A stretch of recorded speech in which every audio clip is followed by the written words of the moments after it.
How you doing, everyone? Good evening, good evening, good evening. Welcome to tonight's show. How you doing? What's today? Today Tuesday? Is it Wednesday? I don't even know what day it is. Hello, how you doing? Good evening, everyone. We have a fun show planned for you tonight. We got a lot to talk about. There's always a lot to talk about when it's off-season time. Brian Cashman. A lot to talk about with him. Oh, man, I can't wait to sink my teeth into this one tonight.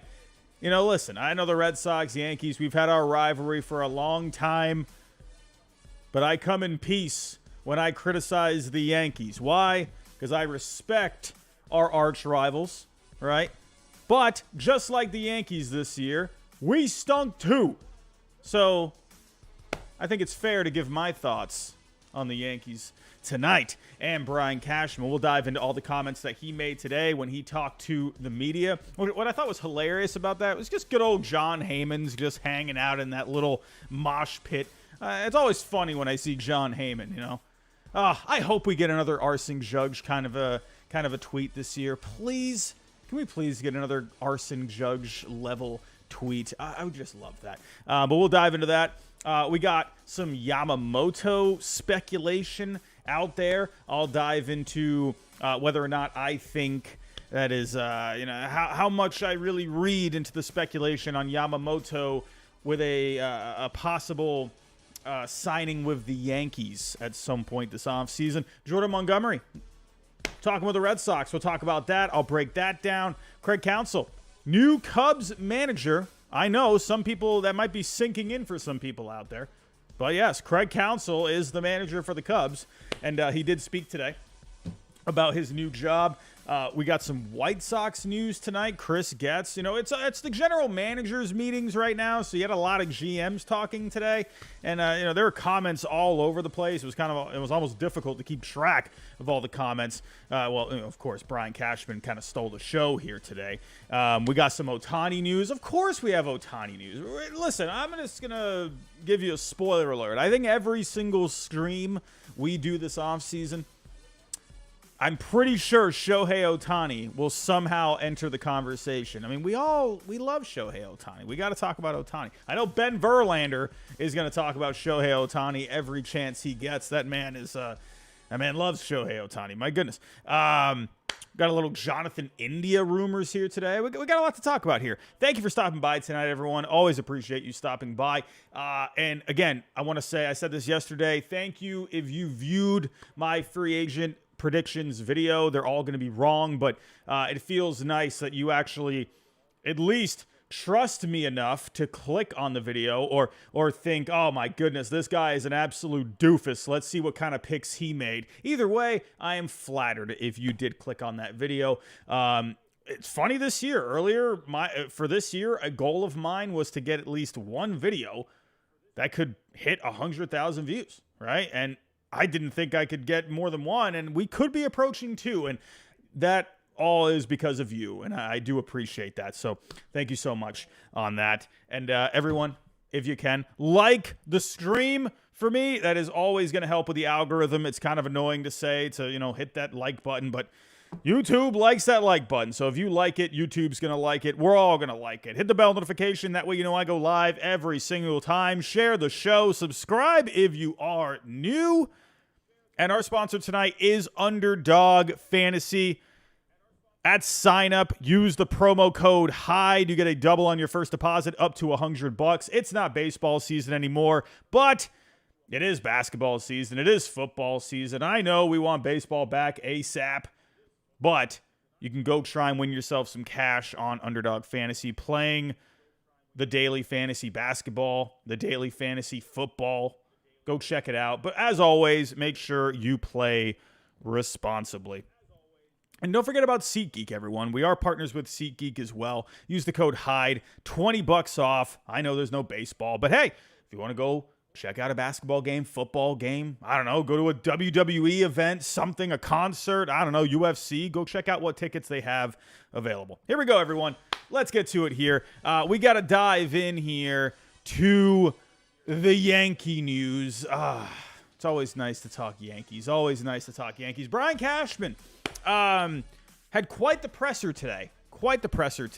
And I've actually got videos ready for everyone. We're going to watch these all together, and I'm hoping the volume is going to be okay. Hopefully everything works out here. But probably the biggest one here today was Brian Cashman talking about how he thinks the Yankees are pretty effing good.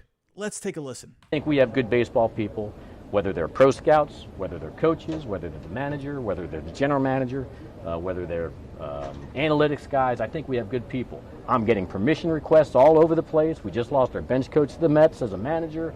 And I'll jump in right there saying, hey, I do appreciate the fact that he is saying, hey, we have good people. I like that. I like if, a guy is, showing the employees that he works with that he appreciates what they do. So I do like that he said that. Analytics guys trying to be poached to other clubs right now. Our player development program, no different than other places. But again, reinforcement that we got good people.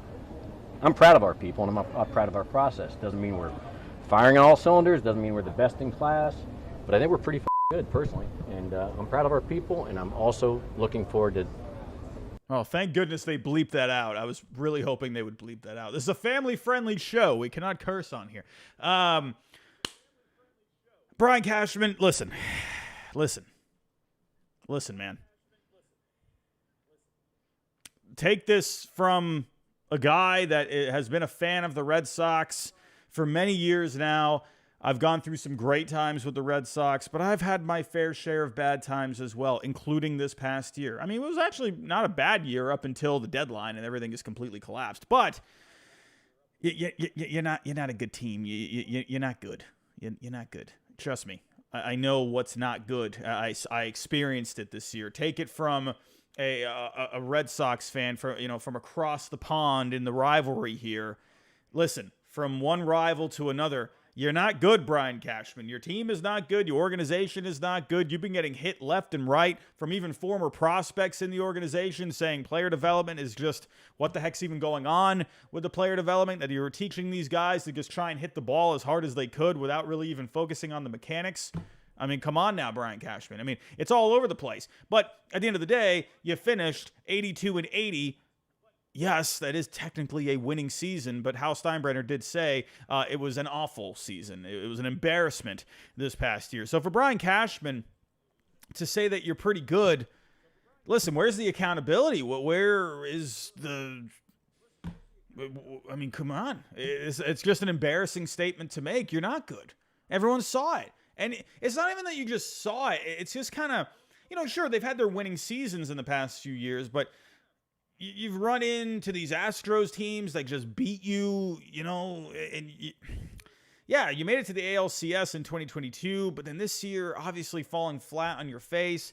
And he actually did kind of go into a little bit more detail. He talked about, I'm going to pull up a few of these things here, but he actually talked about how the Yankees have had their injuries. Let's listen to this one. It's a fact. Dead on arrival why our season got derailed. If you don't make that a significant reason, it is. You want to say it's an excuse? It's a fact. You want me to sit there and say essentially that that didn't happen and us missing certain guys? Hey, Brian Cashman, you know what a fact? You know what? You want to hear a fact? Corey Seager missed a significant amount of time this year. What team just won the World Series? The Texas Rangers. Remind me again, who was the player that they signed this past offseason? I'm going blank on the name. Who is it again? John DeGrom? Jacob DeGrom. How much did he play this year? Exactly. The Rangers just won a World Series, right? So, yes, I see what you're saying, right? It's not an excuse, it's a fact. Well, yes, many teams had injuries this year and also had much better seasons than the Yankees. So the fact that you're using that to say, it's not an excuse, it's a fact. Well, yeah, the Rangers had their injuries too. Max Scherzer literally broke in half in front of our eyes on national television, and they won a World Series. So Brian Cashman, what the heck are you talking about? I don't know what you're talking about there. I don't know. I don't know. But he goes on to also talk about that he kind of made a lot of comments here. It wasn't just a complete show of defensiveness here. He did talk about, like Shohei Ohtani. He did talk about Anthony Volpe. So there were some positive things he did say, but there was a lot of defensiveness today from Brian Cashman. Did talk about that they are looking to get 2 outfielders, preferably left-handed. Who's ready for Kevin Kiermaier on the Yankees, everyone? Kevin Kiermaier, you are a New York Yankee. My goodness. Who's ready? Who's ready for it? I can't wait for that. Oh, please give me that tweet. I need it because Yankee fans are going to melt. I can't wait. Here we go. So he also talked about Joey Gallo and Sonny Gray. And these comments were pretty interesting. John Heyman enters the building, everyone. John Heyman. That's good. You said you're doing self-reflection. What do you think? Well, I get a kick out of like Joey Gallo. Is this playing? Named on. What about the transactions? For 2 decades, your transactions were very good. The last 3 Okay, so John Heyman, he's kind of asking him, what's been going wrong with the trades, in the last couple of years. Joey Gallo gets named on, but since Joey Gallo left us, who's picked him up? 2 playoff teams. The Dodgers traded him for us, and then the Twins, who just made the playoffs. Or Sonny Gray, he's currently in the competition for a Cy Young award, right? So it's interesting how they get written about these players.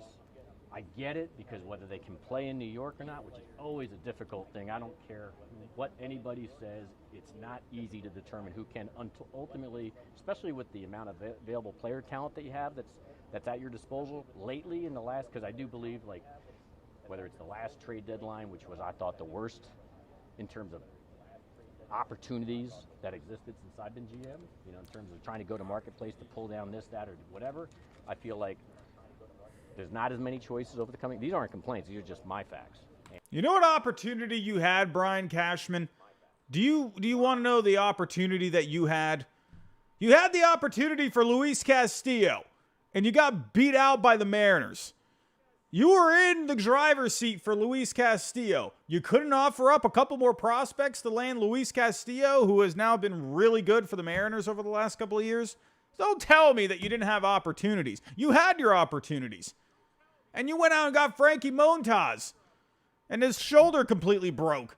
You had Luis Castillo, and you didn't get him. I'm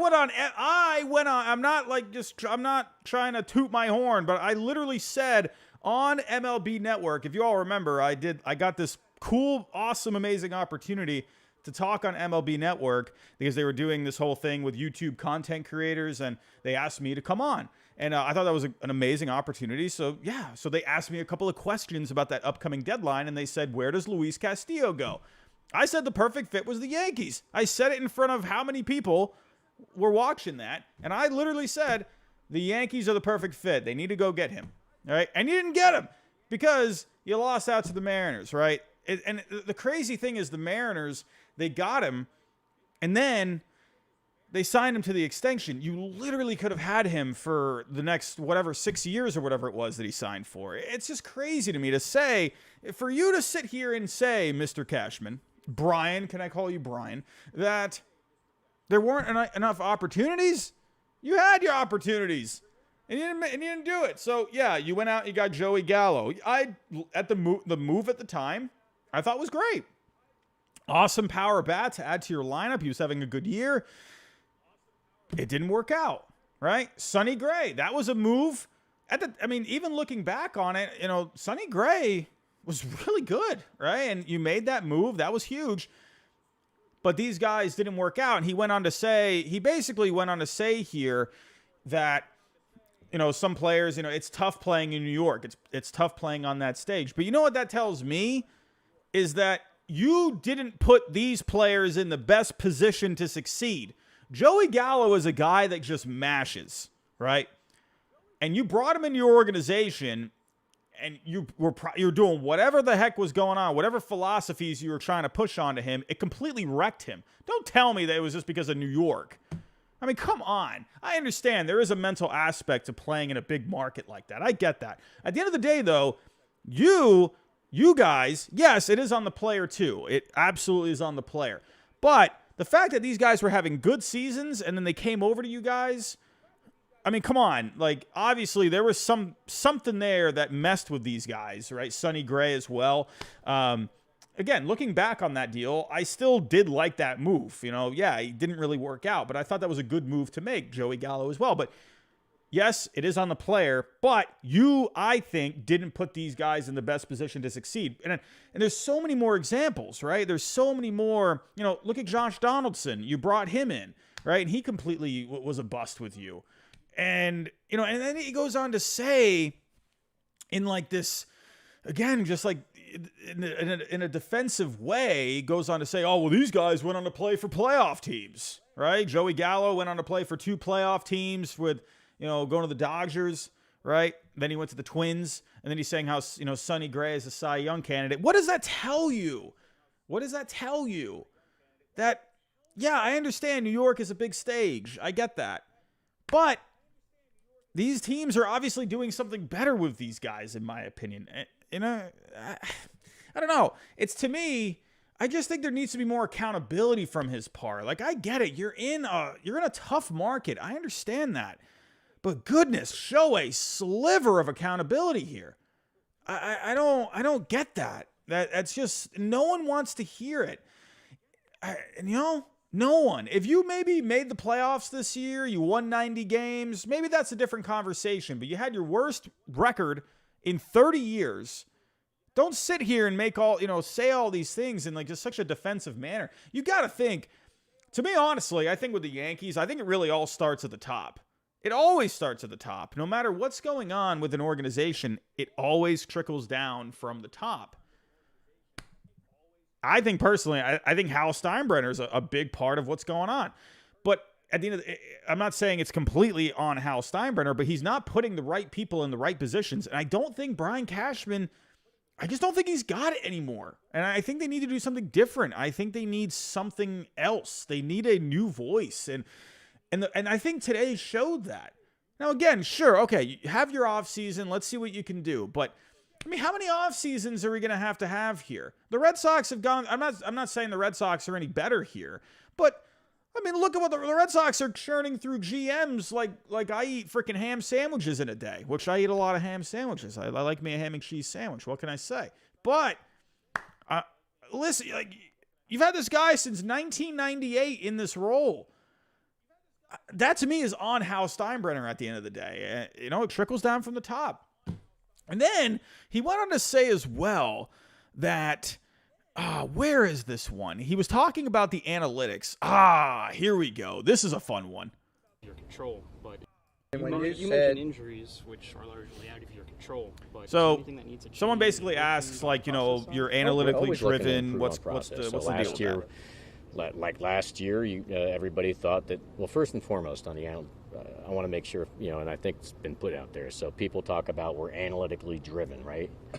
Do you know we're the least large? We have the smallest analytics department in the American League East.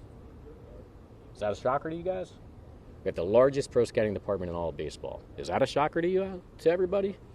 So my comment on that, but no one's doing their deep dive. Okay, you have the smallest analytical department in the AL East, and accusing us of being run analytically. So why do you lean so heavily on the analytics? It should be in everybody's wheel, and it really. Oh, sorry, I didn't pause it. Why do you lean so heavily on the analytics? It's very obvious you guys are trying to be analytically driven.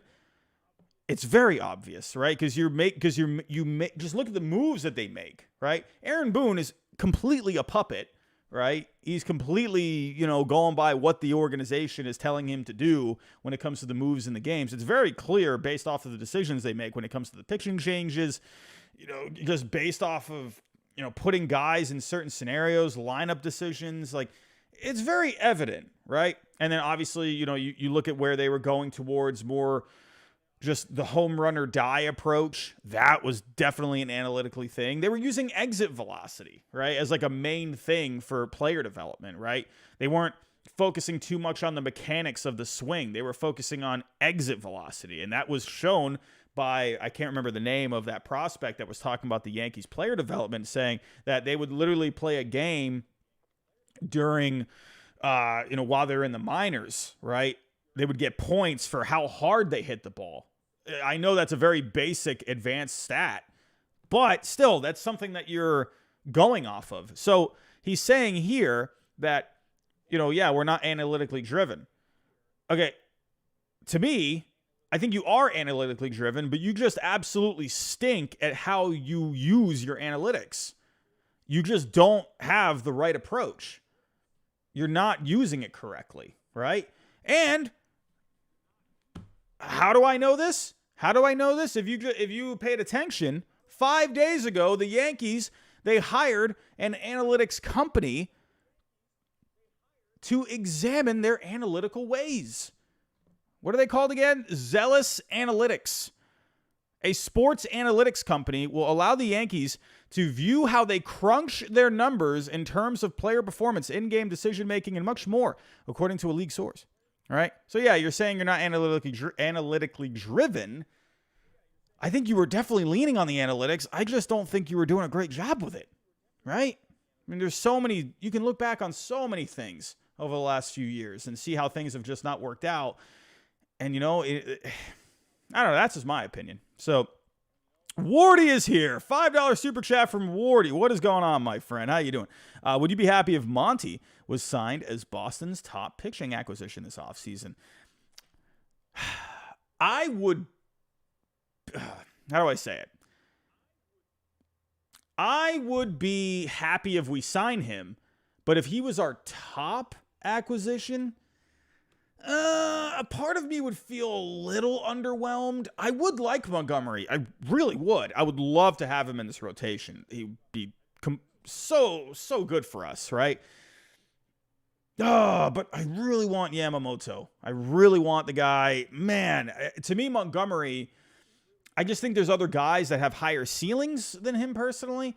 Again, I would love to have him in the rotation. I would. I hope we sign him, but I hope he's not the top guy that we sign, if that makes sense, right? So if I'm just going to answer your question straight, would I be happy if he was our top acquisition? I would be underwhelmed with that, personally. I would not hate it. I would love if he's in our rotation, but if he's our top pitching acquisition, I'm a little underwhelmed with that. Not unhappy with it, but I would feel a little underwhelmed. So, Wardy, thank you, my friend. I appreciate you, man. How you doing? Fun off season coming up for you. Everyone, go check out Wardy. Awesome Mets channel. I mean, my goodness, if you need anything on the Mets, please go sit down. Go get yourself a Dr. Pepper, maybe some Cheez-Its. I don't know, maybe some chai tea, whatever you like to drink, and just enjoy the Mets content from Wardy NYM. Make sure, please, you go subscribe over there as well. Wardy, hope you're doing well, my friend. Hope you're doing well. And enjoy this offseason. Maybe you can get Juan Soto. You're not getting Yamamoto, though. You better stay away from Yamamoto. Don't you do it. If the Mets sign Yamamoto, I will absolutely freak out. I'm going to lose it. If the Red Sox don't get Yamamoto this offseason, I'm going to lose it. I'm like, please sign the guy. Zach G, how you doing? $2 super chat. Robbie, I could be wrong, but we offered Dominguez. Oh, for the Castillo trade? Yeah. I mean, if you were to give up Dominguez in that kind of a deal, that would have been tough, right? Giving up Dominguez for Castillo, I just feel like you could have somehow figured out something, man. I don't know. That's just my opinion. What else? Did we have another super chat that I missed? Just making sure, because I don't want my potato brain to go blank. Okay. All right. So here we go. Back to Brian Cashman. This is the fun stuff. So he talks about, again, he says it's basically BS that, they're analytically driven. I think they're very heavy on the analytics. I just don't think they do it very well. And that's very clearly shown by the fact that they now have hired an analytics company to basically go over how they're approaching analytics. So I don't know. Again, another defensive answer from Brian Cashman, in my opinion. Hal Steinbrenner got in on this today, too. I mentioned earlier, he said their season was awful. They accomplished nothing. But he did say to expect some big changes. It might not be in the form of player acquisitions or, moves that people don't really find significant, but it could be significant behind the scenes. And one guy they're looking into right now is James Rowson as their new hitting coach. James Rowson was in the minor leagues for the Yankees while Aaron Judge was coming up. So it's kind of connecting the dots right there. Could that maybe mean that maybe Aaron Judge has a little, a bit more of a connection with Hal Steinbrenner? Well, obviously he has a connection with Hal Steinbrenner, but does it feel like maybe Aaron Judge is going a little kind of maybe past Cashman a little bit? I'm not sure if Cashman, how involved he was with that, but I find that interesting, right? Hal Steinbrenner, at the end of the day, has to check off the boxes, but from what I read, it seemed like Aaron Judge, that was a conversation he had with Hal Steinbrenner about that kind of a move. So, and Aaron Judge, it seems like he's starting to get more of a voice with this Yankees organization, kind of like how Harper talks about the organization, right? I think these big players, right, your stars of the organization, I think they should have more of a say. You should hear more of their thoughts. And I like that Aaron Judge said they need to make big picture changes. They need to do some different things with their philosophies. I appreciate that. Hey, if you're getting paid the big bucks, I think you should have a voice, right? So I wonder if Judge had a little bit to do with that kind of a move. So it looks like the Yankees are about to have a new hitting coach. Taking a look here as well. What else was there said? Oh, Hal Steinbrenner today talked about how the Yankees need to bunt more. That's an interesting one. Well, here's the thing, right? Bunting has definitely been proven over the last few years that it's not the best approach, right? The Arizona Diamondbacks, they are a good example of using bunting, but with the Diamondbacks, they are built more to lay down those bunts, right? They made it all the way to the World Series, the shocking ride to the World Series, getting past the Phillies. And with the Diamondbacks, right, they can make that stuff work because they have good base running. They had guys with good speed. You had guys like Corbin Carroll, right? Corbin Carroll is an absolute nut job on the bases. The guy's insane. Go to Foolish Baseball's channel. He made a great video on Corbin Carroll talking about simply his base running. Corbin Carroll had one of the best base running seasons of all time, actually. Now that I remember correctly, I think he had the best base running season of all time, at least in the modern era. So Corbin Carroll, man, when you have a guy like that, yeah, you can use, that kind of speed a little bit more, right? But with the Yankees, they don't have that speed, and that's something I think the Yankees need to approach this offseason. They need to be more athletic. They need to get these guys that can burn the bases a little bit. That's why I think Jung-Hoo Lee would be perfect for the Yankees. Sure, people are going to talk about how he's got like a bum ankle and stuff like that. He had ankle surgery over in Korea. Dude, whatever. I think he's going to be fine. Like, the guy is extremely athletic. I think he's going to be so good coming to the major leagues. I'm just saying, I could easily see that if you don't sign him because of his ankle, he ends up just being a great player, and then it's like, crap, we should have signed that guy. I think the Yankees should absolutely go after him. I would rather them go after Jung-Hoo Lee than Kevin freaking Kiermaier. Listen, I like Kevin Kiermaier, okay? I would not mind having Kevin Kiermaier on my team. Dude's a leader, plays great defense out there. He goes all out. Teammates love playing with him, right? But that's not the guy. I know they got Jason Dominguez. I know some of you are probably thinking, Robbie, we got Jason Dominguez. Listen, Jung-Hoo Lee, go sign that guy. Jason Dominguez, whenever he comes back, you figure it out. You put Jason Dominguez out and left, like whatever. You just figure it out.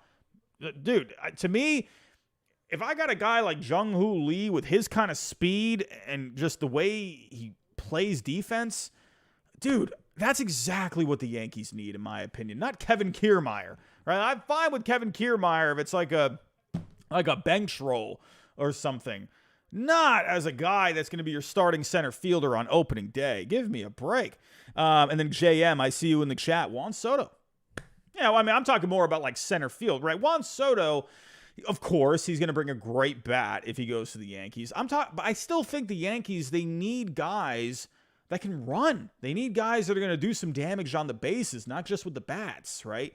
The Yankees, so again, getting back to the comment that Hal Steinbrenner made talking about the bunting, I think it's fine. Like, yeah, but like, come on. Like, you're going to say, oh, we didn't bunt enough. Come on. Like, I don't know. This organization just feels whack right now. Like, I don't know, man. We'll get to Chris Getz here in a little bit. I think Chris Getz actually made some, because the White Sox, obviously the White Sox were definitely worse than the Yankees this year, but the White Sox had a lot of similar problems to the Yankees. They have more problems than the Yankees, in my opinion, but Chris Getz, he made a couple of great comments today talking about where they need to improve the team. I think Brian Cashman needs to go watch Chris Getz today, from his comments that he had with the media, and I think he could learn something from Mr. Getz. I'm just saying, because I think Getz, he had to talk about some tough stuff, and he had to answer some tough questions about the White Sox. He just said, we need to do this. We stunk. We need to be better. He said, I don't like our team right now. And here you have Brian Cashman just saying like, oh, maybe we're not clicking on all cylinders, but I think we're pretty effing good. While Chris Getz is over here saying, I don't like our team right now. I think we need to be better. I think we need to improve. He needs to, I'll talk about his comments here in a little bit, but Cashman absolutely should have taken that approach. He looked like a clown here today. I'm not trying to be like, I'm not trying to be just, hypercritical of him, and people are probably going to, sit here and watch this. Oh, you're a Red Sox fan. That's why you're saying, no, it's not even that at all. Sorry. Cashman looked like a clown today, and I think most Yankee fans agree. He did. It's just ridiculous. And it's like, he looked like he almost just didn't, he couldn't, it's like he can't handle the job. I'm not saying he can't handle the job. He's obviously been in this job now for years, but he came off today like he's not the right guy. That's just my opinion. I don't know. To me, he looked like a guy that was hired like a couple of years ago, and he's trying to save his job. That's how he came off. And I wonder if he is on the hot seat after this year. I don't know, man. Hal Steinbrenner, they love the guy. I don't know what it is, man. Zach G, how you doing? Kiermaier's a stopgap for Dominguez till the summer. I understand that. Yeah, I can see that. I'm still going to go with Jung-Hoo Lee. If I'm playing MLB The Show and I'm running the team, no, not MLB The Show, MVP Baseball. MVP Baseball is clearly better than MLB The Show. If I'm playing MVP Baseball and I'm building the team, I'm absolutely 100% signing Jung-Hoo Lee instead of Kevin Kiermaier. Why? Because Kevin Kiermaier, like you just said, Zach, he is a stopgap. I don't want a stopgap. Dominguez is going to come back, but you can move Dominguez, right? You can move him over to left or whatever. Move Jung-Hoo Lee to left, right? Your outfield would be really good at that point. And Aaron Judge, I'm sorry, he's injury prone, right? So, all right, you get Dominguez back. Dominguez can shift over to right. You got Jung-Hoo Lee in center. I'm sorry, I'm going Jung-Hoo Lee all day.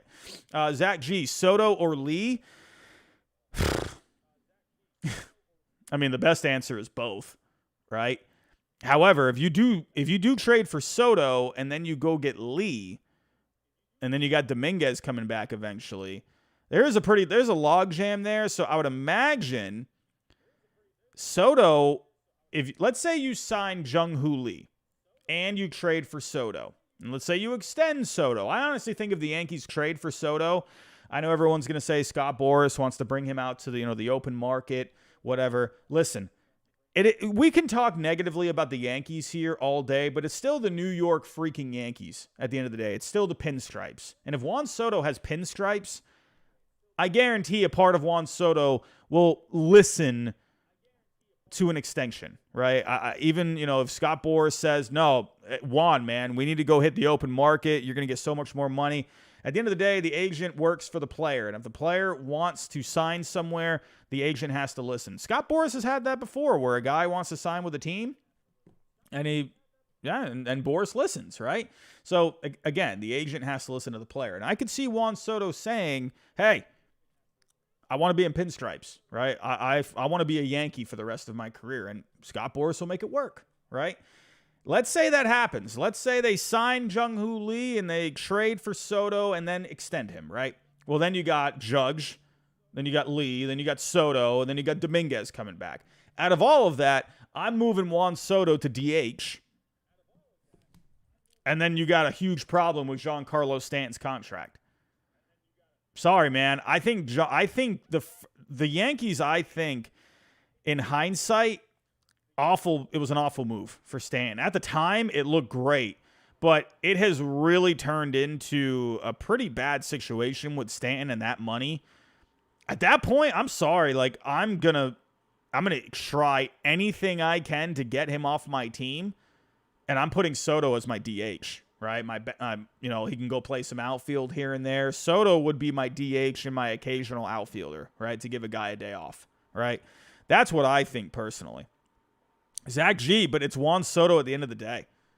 It is Juan Soto at the end of the day. Juan Soto is a transcendent player. Yeah, I'm giving Juan Soto freaking $40 million. I don't care, man. Like, to me, and the one thing that Soto has shown over Stanton is that he is durable.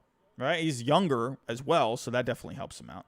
So anyway, we're kind of diving into fantasy land here. I'm getting away from the news, but Brian Cashman did not look great here today. I've kind of gone through some videos here, but pretty much the main takeaway from this one is he said, I think we're pretty effing good after an 82-80 season, and you've been having a lot of bumps lately. That's just not the right thing to say. He just looked like a clown today. And that's not coming from a Red Sox fan. That's just coming from a guy that's been watching the game for a long time, right? And he just looked ridiculous, right? I get it.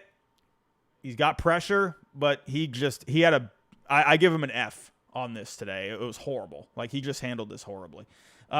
Moving on here, let's get to another story, which does involve the Yankees. But taking a look here at a rumor, right? Do you even really want to call it a rumor?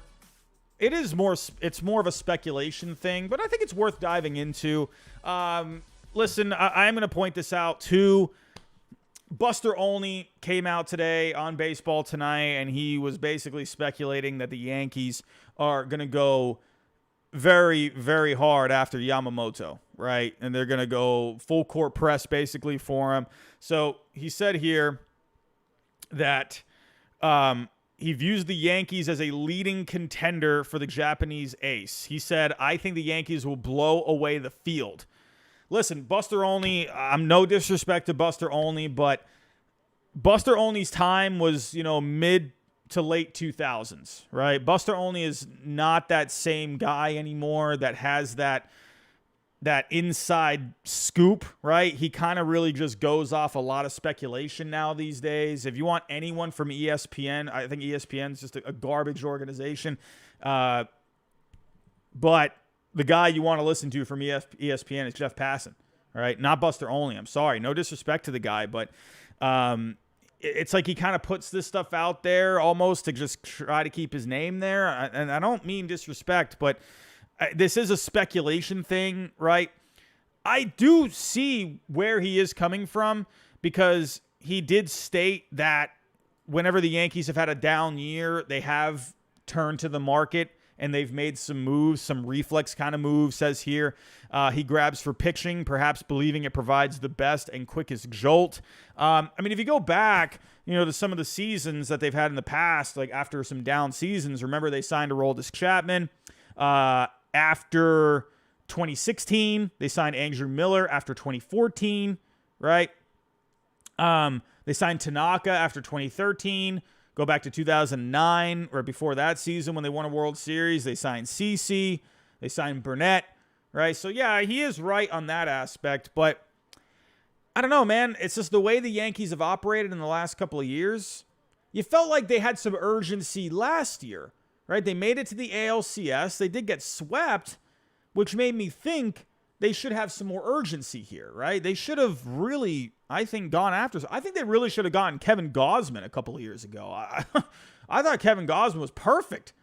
Cole and Gausman at the top of that rotation, I think would have been perfect. And then he waited a year for Rodon. I don't know. Like, that was just weird to me. I don't know. So will he go? Here's the thing with the Yankees.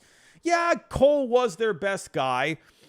To me, the Yankees' bigger need is the lineup, right? They need some offense, right? They need to, not just bats, but they need to just completely figure out how they're going to approach the offense here in the future, right? So it's not, you can, whatever, they can get all the bats they want, but internally they got to fix something. So you can get this bat, that bat. You can go get Soto. I mean, shoot, you can go get Bryce Harper. You can go get Corey Seager. At the end of the day, I think where it starts is internally with the Yankees. They need to change a lot of their approaches. So, but I do think they need to figure something out. The lineup, I think the pitching, yeah, it could use something, but I think the lineup, there's more urgency with that. I do think they should look into the pitching market. So it'll be interesting. I just wonder if they're going to be willing to spend the big bucks on Yamamoto after the Rodon signing. I just think you spent all that money on Rodon last offseason. Obviously, you still got Cole, right? But then there is the possibility where Cole has an opt-out coming up. So I wonder if maybe they're looking at that. But I think they would like to keep Cole with them for, the rest of that deal. So maybe they're looking at that. Maybe they see, okay, bring in Yamamoto. At least we have him in case Cole does want to go somewhere else. So I could see that, right? But I don't know. Just after the Rodon deal, it was a really bad first year. I don't know. I just wonder if they make that move. You know what I mean? We'll have to see. But speaking of pitching, the Red Sox. Let's talk about my Red Sox. Wardy. He sent a super chat earlier. What would I think if the Red Sox acquired Jordan Montgomery as their top pitching acquisition? And if it was their top guy, it was their only guy, the formidable signing for the rotation, I would be a little underwhelmed by that. And that's no disrespect to Jordan Montgomery. I think he's really solid. But I do want more. However, I would love to land Jordan Montgomery. And the report here is that the Red Sox, they spoke to his agent today. Now, I know teams are always speaking to agents, but hey, this did get out there. I think Jordan Montgomery would be great for this team. So I think, I mean, what else is there to say? I think he'd be a great signing here. When it comes to Jordan Montgomery, now the one thing I do worry about is he is more of a ground ball guy. He's not really a stuff kind of a guy. He's pretty balanced, right? He's got the stuff. He has the command, but they're pretty balanced overall. He definitely gets more ground balls. He had a 43.2% ground ball percentage last year. And with the Red Sox defense last year, it was awful. That would be a bad combination, but Trevor Story will be back at shortstop. And I would imagine they're going to address second base. Whit Merrifield was actually rumored to be a target for the Red Sox. And everyone, I did predict in my free agent predictions video, I did predict Whit Merrifield to the Red Sox. And now you're seeing the reports today that the Red Sox are really looking at Whit Merrifield. Just saying. I'm just saying. And this is coming from a guy that's terrible at predictions. I don't know. I could, obviously I'm probably going to get that wrong. But Montgomery, I think, would be better with the Red Sox as long as the defense is fine, right? And Story back at short, that's a good sign right there. But Devers, he worries me at third. Devers' defense at third, it's just it's so clunky. I do wonder if Devers ends up being a DH at some point. I don't know. I think that is something that could happen maybe down the road, maybe in like a few years. But Devers' defense, it needs to improve. So, again, I think Montgomery would be a good signing, but I wouldn't stop with Montgomery, right? I know it's easy to say that Montgomery and someone else, right? It's not my money, right? So it's easy for me to sit here and say, sign that guy, trade for that guy. But I do think you can't stop with Jordan Montgomery. I think they need to get someone else. My preference, I would love Yamamoto and Montgomery. I would even be okay with Nola and Montgomery. Like, I would not mind Nola, right? He had an up and down season last year, but the innings that he would give. If you got Nola and Montgomery for this rotation for the Red Sox, that's a lot of innings being eaten up, right? The one thing about Montgomery, too, is he's been a workhorse, right? He had 157 innings in 2021.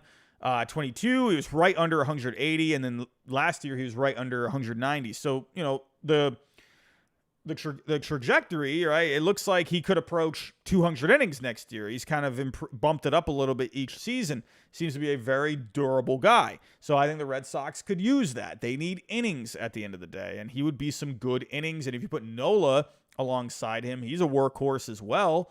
That would be huge, right? That would be a ton of innings that you're eating up with just those two alone. But not surprised to see this because at the end of the day, the Red Sox, they don't just need pitching. They need good pitching, right? That's why I think the Red Sox are going to be very strong in this pitching market. He would not be my top choice, but he's a solid choice, and I'm okay with that. So I think we had a super chat come in. Zach G, the Yankees can avoid Cole's opt-out if they add another year. Yeah, so that is something, right? Actually, if we go to Garrett Cole, let me actually go here. So does he have something on his end where if he opts out, or does he have to agree to it? I'm not sure how that works. Let me go here. Team can void. Okay, so if they just turn 2029 into a club option. Okay, all right. So, yeah, I thought maybe that was like a mutual option. So, thank you, Zach. I appreciate the correction there. So, yeah, I thought it was a mutual thing. But, no, they can avoid that if they add the club option. Would the Yankees want to add the club option? I don't know. What would that money be? What would the club option be worth? Would that be worth $36 million? I don't know. He's 33 right now. So 34, 35, 36, 37. So he'd be in his age 38 season making $36 million. Now, I don't know what, $36 million is going to look like at that time. Could that be a bargain at that time? I don't know. But, Cole, he's been a durable guy, so I think he could still be pretty effective at that age. So we'll have to see. But anyway, moving on. Thank you, Zach. I appreciate that. Here we go. And what else did we have here? What else? Let's talk about Craig Counsell. So today he did make some comments, and we all saw the shocking news yesterday. Craig Counsell going to the Cubs. And, I mean, that was out of nowhere, right? Everyone thought he was going to be a Met. If he wasn't a Met, he would probably just stay with the Brewers. No one saw the Cubs flying in and getting this historic deal done. Highest paid manager of all time. Even more than Joe Torre. And Joe Torre is one of the most successful managers of all time, if not the most successful manager. I think there's an argument for that. Had the dynasty there with the Yankees. But Craig Counsell getting $40 million, $8 million per season. That's the highest of all time. No one expected this because David Ross was in the middle of his contract. And all of a sudden, David Ross woke up. He's thinking, what the heck just happened? What? I thought I was the manager. And all of a sudden, Craig Counsell's the manager. So that was funny seeing all of the reactions on Twitter about that. That was hilarious to me. But Counsell did talk about this today. He said, yesterday was an emotional day. I was sad first, then happy, then I was crying, then I was laughing. I went through all of it. It makes for a really full day. I don't know. I mean, come on. I get it, man. Come on. You were crying? Come on, you guys got a $40 million contract. To me, I'm not crying over that. I'm sorry. I'm thinking I just got $40 million. I am a happy man. I don't know about that. I get it. Yeah, there's probably some emotion to it. I understand that, right? Because you had a good tenure in Milwaukee, right? Because Milwaukee is really one of those. It's like a family kind of a fan base, right? Small market team. All right, people love the Brewers, man. Brewers fans. They love their Brewers, right? It's just it's a family atmosphere there. So I can understand. That was a tough decision. Says here, it was a decision that affected a lot of people, and I take that very seriously. Of course, that went into the equation. People's reaction to this, it's fair. I'm not upset with people's reaction. I understand people are mad. That's part of this. That's part of what makes this hard. But sometimes you just have to try to think above that and do what you think in your heart is right for you and the people around you. So pretty much here, do what you think in your heart is right for you. $40 million is right for you, my friend. I'm sorry, at the end of the day. That's pretty nice if you ask me. It says here, I have in large part been just humbled by people's comments for sure. It's because your connection to people doesn't change. I'm not planning on any of that changing, and your connection to a community doesn't have to change because of this. Oh, brother, it's changing all right. You're going to get booed? Craig Counsell, man, you're getting booed out of that building when you go back to Milwaukee, man. When you're introduced, that place is going to get loud. They don't want you, man. But, Here we go. Moving on here. We've got a couple of comments here in the chat. The Bee Life. Wow, no way. Check Bob's tweet. What did Bob say? John Rossi, how you doing? $1.99. Eduardo Rodriguez, Yamamoto to the Mets. If they landed those guys, I mean, I'm just saying. I mean, I hope Yamamoto doesn't go there because I need him to come to Boston. I'm just saying. But, hey, if they landed those two, I mean, good grief. That's a nice-looking rotation right there. So, thank you, John. I appreciate the super chat. But going on here to say, he did say down here, where was it? Here we go. Of the Cubs, he said, it's a challenge with an organization that is very much in a good place and is just primed to do some special things. When I read that earlier today, that just right off the bat says to me they have money to spend. They got good players there, and they're ready. And I think, honestly, I kind of respect Craig Counsell here because I think he saw the writing on the wall with the Brewers. The Brewers' time, they're going to be going through a transition at some point here, right? Corbin Burns is going to be a free agent soon. Brandon Woodruff is out for the year next year.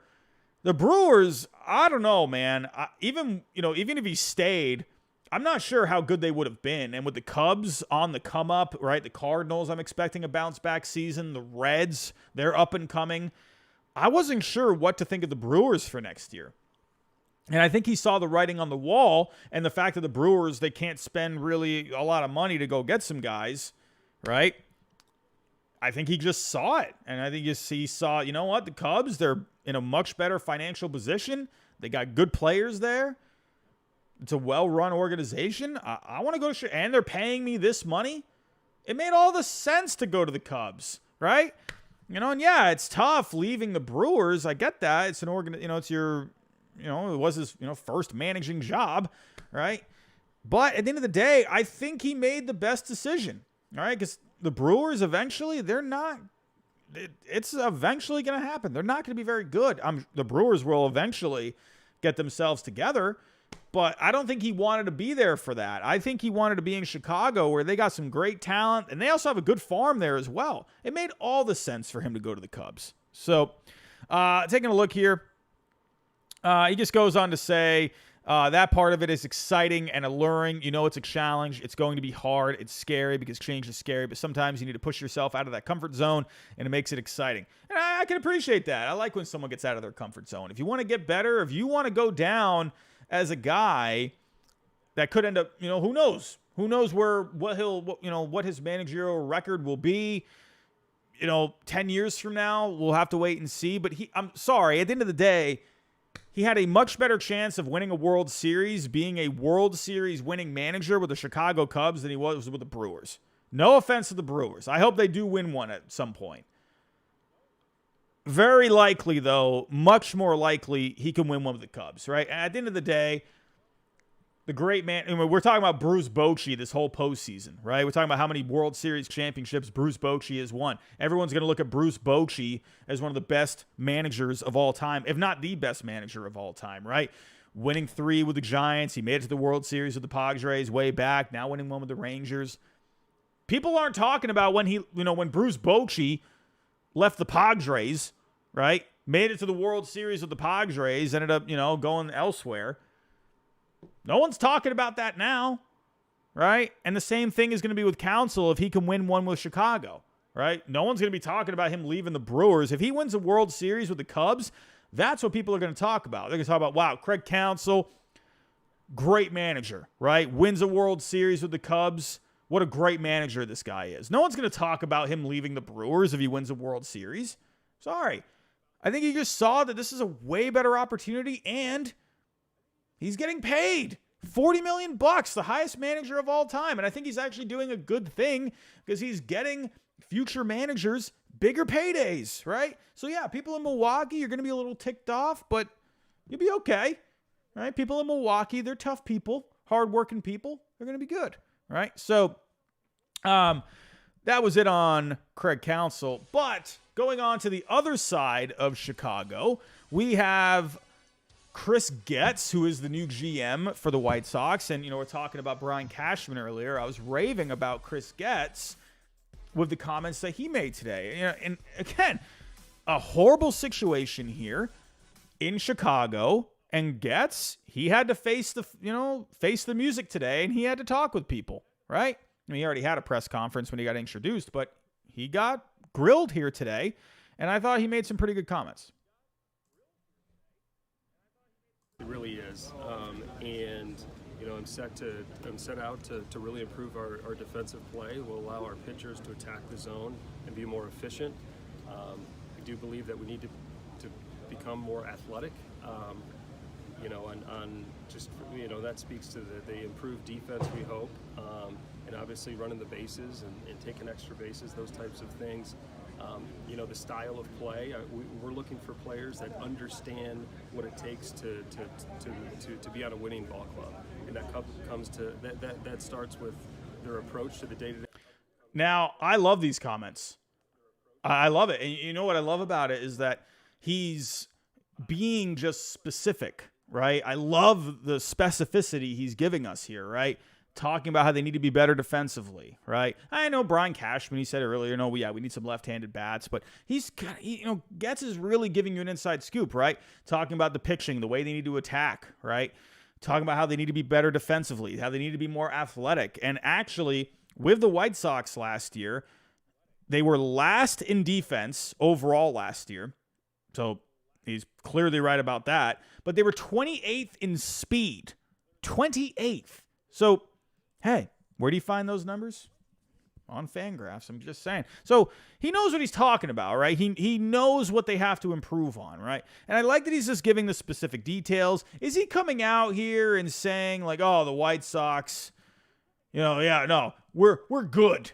We're a good organization here. No, he's not saying that. Basis, being in the right place at the right time, on the field, and more or less being some baseball players that are going out there working together and competing. We've got a talented group. There's no question. I don't like our team, and we've got to make some adjustments so we improve for 2024. Love that comment. Love that comment. We're not a good team. It's so simple because you weren't a good team. Why can't Brian Cashman say that?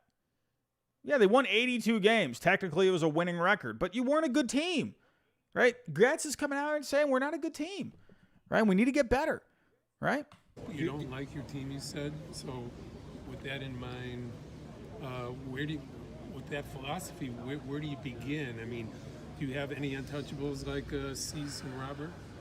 Yeah, when I say I don't like our team, we've got pieces that are talented and they're attractive, and they can be part of a winning club. But obviously, we haven't been able to go out there and perform. It's not a well-rounded club right now, and so we've got to find players to come in here to help get us in the right direction.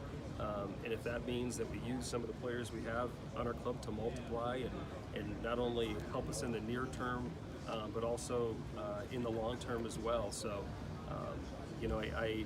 It's going to take time this offseason to build out this roster, but that's why we're here, at the winter meet or the GM meetings here and having some good conversations with other clubs and certainly our own group as we set forward for our future here.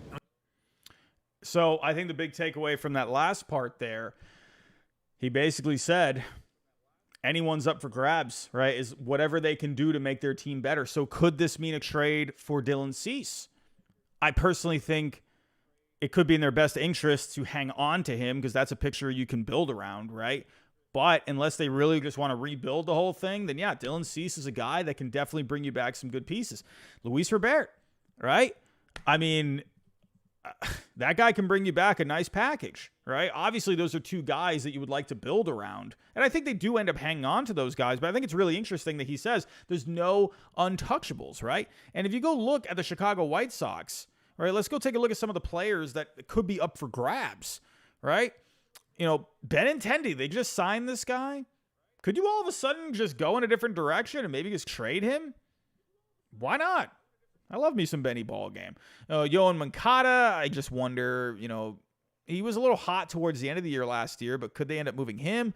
Eloy Jimenez, I could see Eloy Jimenez maybe going somewhere. I think that's possible. Kopech, it seems like he just can't really find his footing here with the White Sox. I personally think this guy should just be a closer. I think you just need to me, if you're a starting pitcher, there's been way more examples of a guy who turned into a great starting pitcher. He was a good starting pitcher from the early going, right? Michael Kopech has not figured it out as a starting pitcher, but he's looked really good out of the bullpen. That, to me, this guy is a shutdown closer with the stuff that he has. That, to me, is the role I think he needs to be in. So, could you end up maybe moving Andrew Vaughn? He's been in the rumors the last couple of years, right? So I think it's interesting to see what the White Sox do. I think they definitely could be some players here. Will they trade, Luis Robert? Will they trade Dylan Cease? Cease is interesting because he has 2 more years, so a team would definitely be interested, and he's not going to make a lot of money for next year. He's projected a little under $9 million for arbitration. So his value is going to bring you, his value right there, based off of what he's done in the last couple of years. A little bit of a down year this past year, but still looked pretty good overall. And then he was really good in 2022. Combine that with how little money he's going to be making. Yeah, his value is very high, and he would bring you back a lot. So I think it's very interesting because also he did say there, right? Go back to these comments that he just said. With that philosophy, where do you begin? I mean, do you have any untouchables like Cease and Robert? Yeah, when I say I don't like our team, we've got pieces that are talented and they're attractive, and they can be part of a winning club. But obviously, we haven't been able to go out there and perform. It's not a well-rounded club right now, and so we've got to find players to come in here to help get us in the right direction. And if that means that we use some of the players we have on our club to multiply and use some of the clubs we have on our team to multiply, right? Use some of the pieces we have to multiply. That says to me, use a guy like Dylan Cease, and he brings you back a really good package, right? And let's go pull him up, baseballtradevalues.com. If you haven't seen their new site, you're missing out because this site is awesome right now. I mean, my goodness, it's faster, it's cleaner, everything just looks great. So definitely go check it out. But if we go take a look at Dylan Cease's trade value, right? He's definitely got a high value, right? $44.8 million. It could go up, maybe even into the 50s. He brings you back a lot. Luis Robert, I don't know if I think he ends up staying because he has that track record of getting hurt. So I wonder if teams kind of balk at him a little bit. I think teams would like to have him, but based off of his current value, when you crunch the numbers with a good season that he had last year, obviously the projected numbers in the future, the money that he's making, yeah, he's got a high value. So I don't know if teams give up that much for Luis Robert. But Dylan Cease, I think that's possible. Again, you are trading away. They need pitching, and they'd be giving up their best guy. But I think this is a bit more of a digestible value to spend on Dylan Cease, right? Because you have him for 2 years. So I could see that. So again, I think those are some key comments that he just made right there, right? Using a player to multiply, right? Using one player to bring you back several talented players. I definitely could see this. I could see them maybe moving Cease. Who knows? Maybe even moving Robert or Robert. I don't know. I go back and forth. I hear people say Robert. I hear people say Robert. I don't know. What is it? Well, can we just call him Luis? I'm going to call him Luis R from now on. Because I hear the different pronunciations of it every single time. I'm just saying. Anyway, the White Sox are going to be interesting. And one guy actually to pay attention to is Jonathan India, right? John Morosi put out here today. Jonathan India is a popular name among executives at the GM meetings. Reds will listen to offers due to their position player depth, but they value India highly and aren't motivated to move him. Now, I wonder if India ends up staying, or could this end up being maybe a leverage kind of a play, right? Because if we go take a look at the Reds, the White Sox could be a destination, right? He could fit in nicely there. So let's do this, right? Let's do a trade with the Reds and the White Sox. Could you imagine Dylan Cease with the Reds? That'd be pretty interesting. Could you work out a deal with maybe India going back to the White Sox possibly? Maybe you could do, the Reds, maybe send back like a young pitcher. They get Dylan Cease back. That could be possible, right? But if we're looking here at Jonathan India, right, his value is not going to be very high because he's coming off of a down year, right? So where is India? There he is. So they list him right now at 7.7 for his million for his median value. Could go up to 9.2. Because India, he's coming off not a great year, right? So his value definitely plummeted a bit. So, but the White Sox, they definitely could use a player like that. But maybe you could work something out here where maybe you send Dylan Cease to the Reds, right? And maybe the Reds send back India, and then maybe you just throw in some pitching there, right? Some young pitching, right? Maybe some younger position players as well. What is going on here? Where are all the Reds players? I don't know what's going on. But anyway, the Reds, maybe they could get a deal done. Maybe Cease goes to Cincinnati. Maybe India goes back to the White Sox, throw in some other pieces there. Maybe you got something done, right? So look out for that. And we got to end the show with a little Shohei Ohtani. We always got to talk about Shohei Ohtani here. But before I do talk Shohei Ohtani, do just want to go over our sponsor tonight, and that is Underdog Fantasy. In my opinion, the number one stop for all of your daily fantasy needs. So no football on at the moment, so let's go take a look at the NBA. Let's go take a look at some pick'ems here. And I know it's a baseball channel, but at the end of the day, Underdog is a proud sponsor of the channel. So I gotta talk about the Underdog here. So hey, look at that. Jason Tatum, front and center here, going up against the Sixers. And, hey, there's a lot of different ways you can go with pick'ems here for Jason Tatum. There's a whole bunch of different statistics, right? And obviously there's just so many choices to really choose from. I mean, look at all these players you could choose from. It's ridiculous. So I know some of you are basketball fans out there, and, go give this a try, right? If I were to go maybe 29.5 points for Jason Tatum, right? I could see Tatum scoring more than 29.5. I mean, Tatum, hey, he's a Boston Celtic. This guy's going to just probably rack up 50 points. I'm just saying. But you got football coming up for this week, right? We got Thursday night football on a couple of nights. We got the Panthers. We got the Bears as well. I was almost about to say the Chicago Cubs. I mean, I'm in baseball mode right now. I'm sorry. But, hey, maybe Bryce Young ends up having a decent game against the Bears, So there's a bunch of different ways you could go here. And then you obviously got football this coming Sunday. You got a full slate of games Sunday. So you could, if you were doing pick'ems, right, you could do up to 5 picks, right? Whatever the amount is, it'll multiply.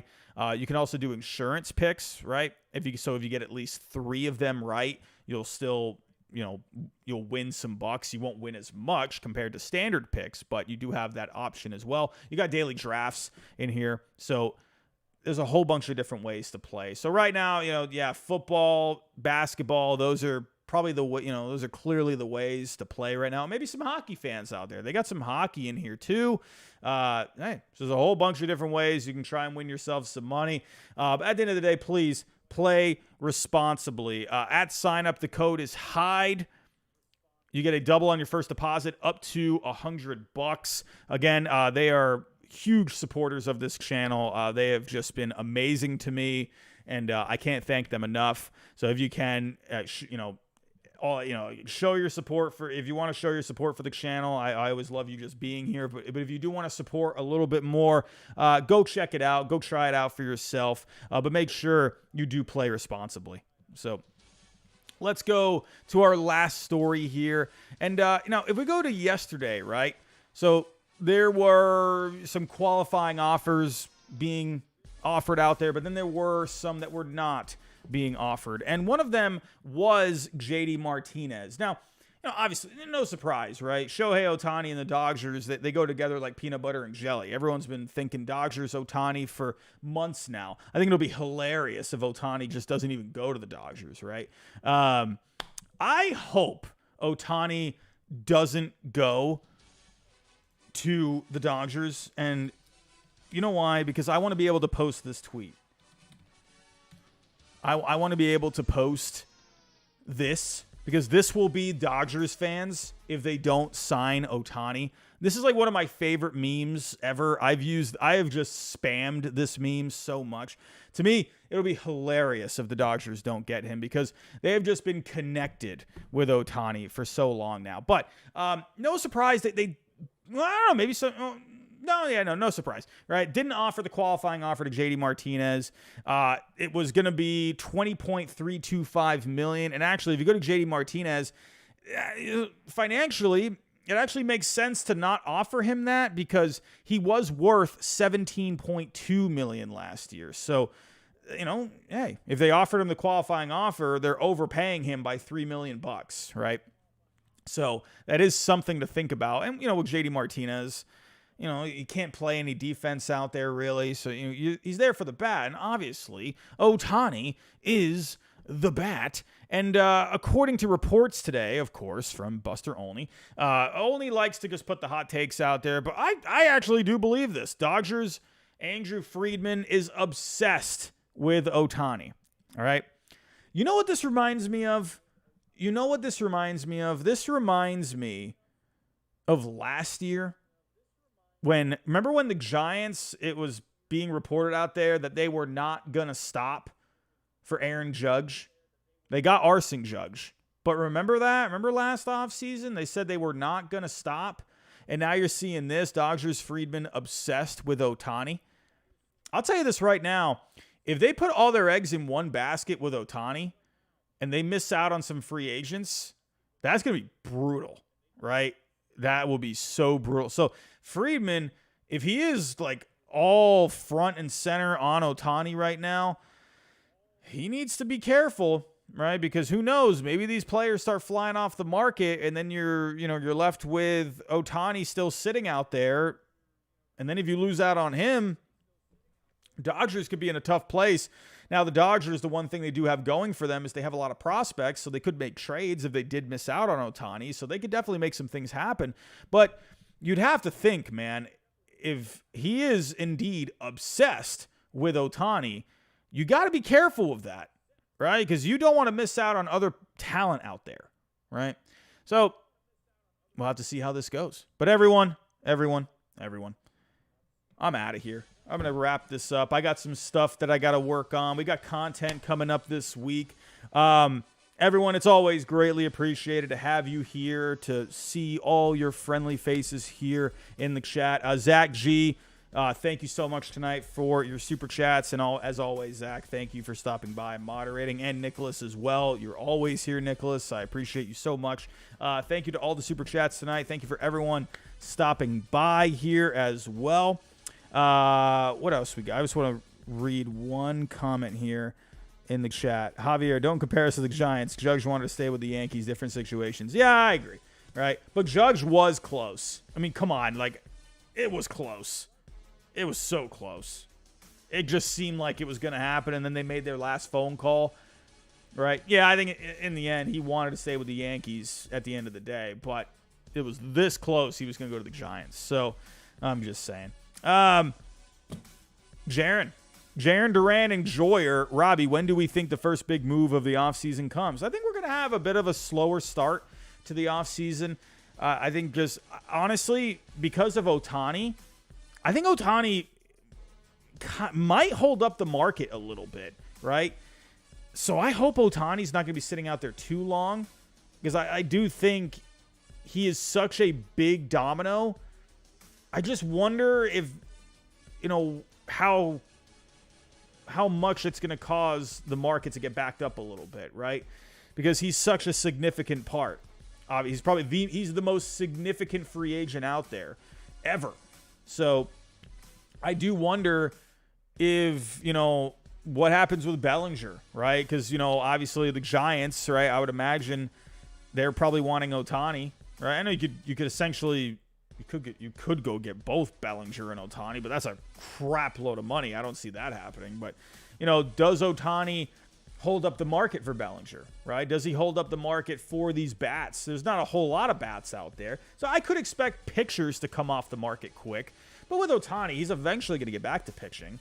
But I do think the pitchers are going to come off the market, and I think some of these position players are going to get held up a little bit. I think you see more of the minor or the lower tier position players get signed first, and I think Bellinger ends up taking a while. I think Chapman, I could see Chapman, right, because he's a corner infielder at the end of the day, so I could see that happening sooner, right? So, but I could see Bellinger getting held up, right, because that's the other left-handed bat that's on the market. I do hope, it doesn't take too long for some of these guys to start signing. But I think there could be a bit of a slow period here. It feels almost kind of like a slow burn. So that's just me. Anyway, everyone, thank you for stopping by. Do appreciate it. On the way out, if you can, hit the like button for me. The like goal was 100 for tonight. Did we hit our like goal tonight, everyone? We did. We hit our like goal of 100. If you can help us get to 150 on the way out, I will greatly appreciate you. Subscribe if you are new. Make sure to hit the bell because I'll be doing a lot of live shows talking all things off-season news. Share the show if you can. And everyone, I'm out of here. Thank you so much. If there's anything to report tomorrow night, I'll be here. And look out for some content. I got a video coming out this weekend. I got some trade predictions that I want to post. I'm going to be talking about some trade candidates here in the next couple of days, so look out for a video on that. And eventually, I'm going to be doing another free agency video. I'm going to do one free agent each team should sign. That's going to be hopefully out next week. A lot of content coming out, everyone. A lot of content. So, a lot of stuff planned. Anyway, have a great night, everyone. And as always, thank you. And I'll talk to you next time.